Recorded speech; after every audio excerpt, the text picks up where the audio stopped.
French President Emmanuel Macron has pushed Donald Trump for security guarantees to help bring the war in Ukraine to an end. Now, the two leaders appeared friendly in a press conference following their meeting, although the disagreements were still apparent. Sky News Washington correspondent Annalise Nielsen joins us live now. Annalise, Macron made a few concessions to Donald Trump.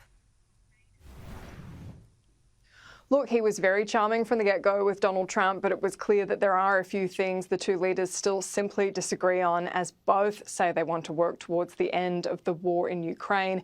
In particular, what we heard from Emmanuel Macron was some very conciliatory words around the funding that the Europeans have put into the war in Ukraine, saying that European countries do need to be putting more of their GDP into, a percentage of their GDP into funding the war effort in Ukraine. But at the same time, what he's saying is to bring this to an end that will survive, they need to have some kind of resolution where there's a security guarantee, which essentially means forces from European countries, and his hope is US forces as well on the ground stationed there to act as a deterrent to stop the Russians trying anything like this again. He referenced multiple times the 2014 Minsk talks, saying that they'd already been through this and that's why they're here now. They didn't do enough to stop this kind of Russian aggression, and so that was the concern from the French side. He raised this in the press conference after the two leaders spoke privately in the Oval Office,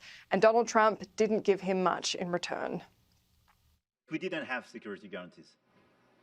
So this is why being strong and having deterrence capacities is the only way to be sure it will be respected. And I insisted on that, and this is why I believe that the US has the capacity to do so.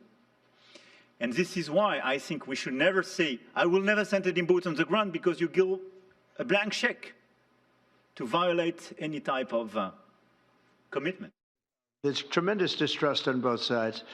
That's why it's good that I'm coming in now, but I think it's to the very much benefit of Russia to make a deal and to go on with leading Russia in a very positive way. That's what you have to do.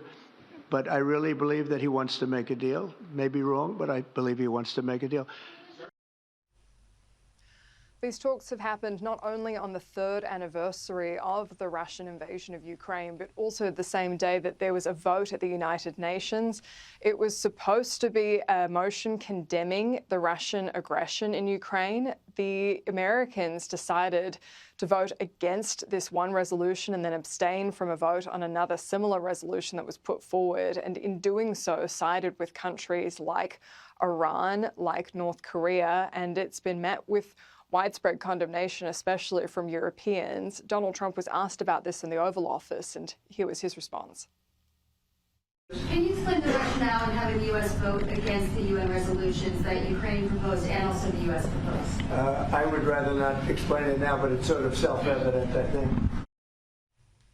He also referenced a few times this minerals deal that he wants done with Volodymyr Zelensky in Ukraine. President Zelensky's held off on any kind of promise that he'll sign a deal because he says it shouldn't be done in return for what the US has spent, because it's simply not worth the same amount of money, and it's not that reciprocal commitment that was originally given by the US in the first place. But there does seem to be some progress on that front. And Donald Trump suggested that we may see Volodymyr Zelensky coming to the US in the next few weeks to sign that deal, but remains to be seen. He wasn't feeling too confident on that on the Ukrainian side, even as recently as yesterday. Okay, Annalise, thank you.